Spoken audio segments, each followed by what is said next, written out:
and cons of homeownership are numerous on both sides. Of course, with anything that's worth having in life, there is truly going to be blessings and burdens, tears and excitement, and everything in between.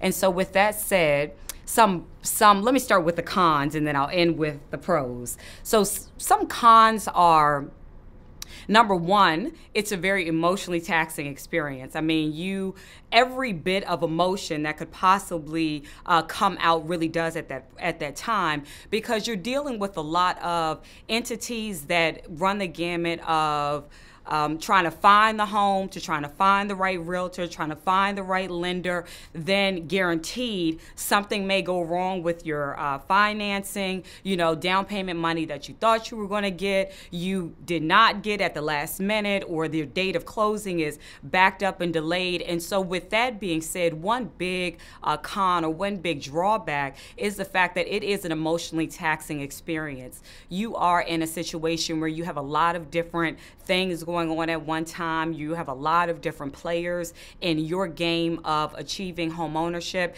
And with that, it is sometimes difficult to juggle all that's going on, trying to understand all that's going on. And that's why I think having a partner on your side, having some guidance is extremely essential, because it would really minimize that level of emotional taxation, let's say. Another con is money. The finances are definitely a piece.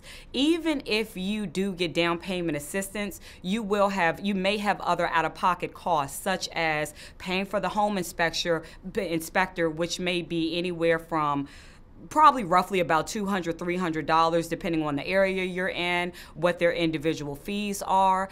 Your lender usually pays for your appraisal, but you just never know. There may be some other admin fees dealing with the closing that you may have to come out of pocket for. And again, if you're down payment and closing cost assistance, you may walk into the whole idea of buying a home thinking that, oh, I'm going to be able to go in with no money down or $500 down. And you just never know whether or not you're going to qualify for those programs until you get confirmation from the program. And so with that said, you do have a financial commitment even before you get into your home. That does not even include what happens once you actually step into the home. And so, there is a financial commitment there. I would say another con would be being in a position where you don't quite understand where you're going. I feel like the worst place to be in life is to not know what you don't know.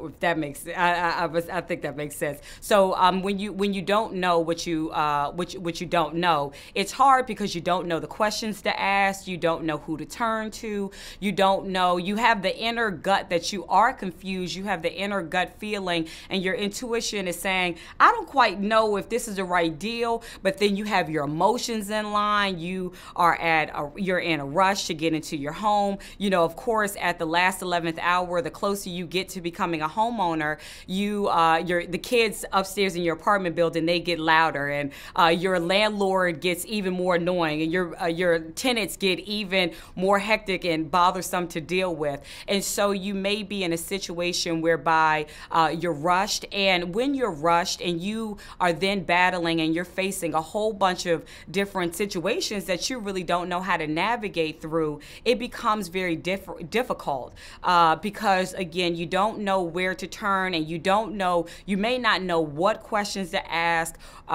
where to stop and where to start, and all those things. And so again, when you have the assistance needed and you have education and counseling, you really help to mitigate a lot of the cons that come with the home buying process.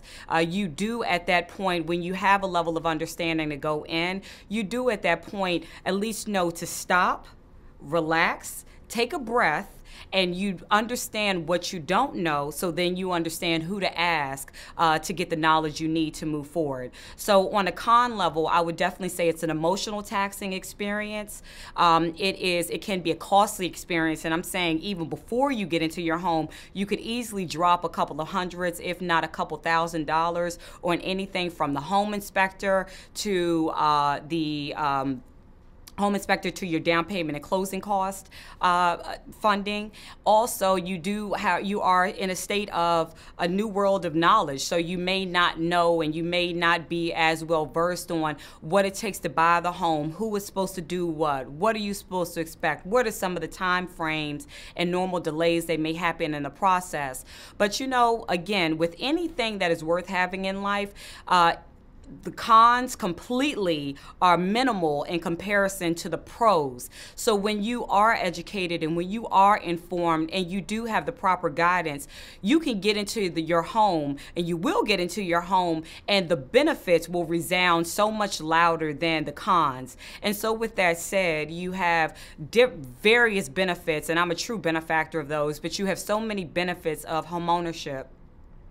One big thing that is a benefit to buying a home is the financial benefit. I mean, of anything, if you're a wise homeowner and you're very strategic about why you're buying your home, number one, if you buy a home that you can afford and one that you're truly comfortable with affording, not one whereby your pre-qual or your pre-qual, they tell you have a different level that you can afford, but if you buy something that you're internally comfortable with paying per month, you will truly benefit because you can save money. A lot of times we save a lot more money buying, and actually over the long run, you definitely do if you're playing your cards right. You save a lot more money buying and owning versus renting. So, and with me, I will say that one financial benefit that I have seen is that I've rented out 2/3 of my house at this point. So I have my tenant in my basement. My mortgage is $1,484 a month, and I have my tenant in my basement. He pays $900, and then I have one of my best friends that lives upstairs. She pays me $600. So I'm pocketing a surplus. My mortgage is completely paid, and now I am on to buy my second property. So it's those type of financial benefits that really help. And even if I did not have anyone who lived in my house with me, and I was not pocketing any rent, at the end of the day, I'm still saving, paying $1,400 some odd dollars a month for a 3-bedroom house with a full basement versus many people that live right around the corner from me that are paying $1,400 a month for a 1-bedroom apartment. And so just that in itself really speaks to the financial benefit of homeownership. I would say the second thing, and this is definitely one that is felt when you make a wise decision and you go about it in the right way, is that you have a huge level of pride. You feel just an enormous level of confidence and just happiness because you have accomplished such a huge move. When I was buying a home, and I knew I wanted to buy a home since the day I was 16, and so when I bought my home, I was very clear on the fact that I wanted to buy it, I wanted to rent it out, and I wanted to use it as a source of financial power and as a financial support. And so, but then when I got in there, I really got to the point of really appreciating the investment, really feeling accomplished, and seeing so many people around me that weren't even thinking about buying a home. People that were twice my age, people that were my age, they were not even remotely thinking about buying a home until I got into my home. So it was not only the personal pride and accomplishment that I felt, but it was also motivating others to make a difference in their own financial lives, helping people to move forward just by being inspired and kind of using me as a community-based role model for them to accomplish their own homeownership joys and benefits.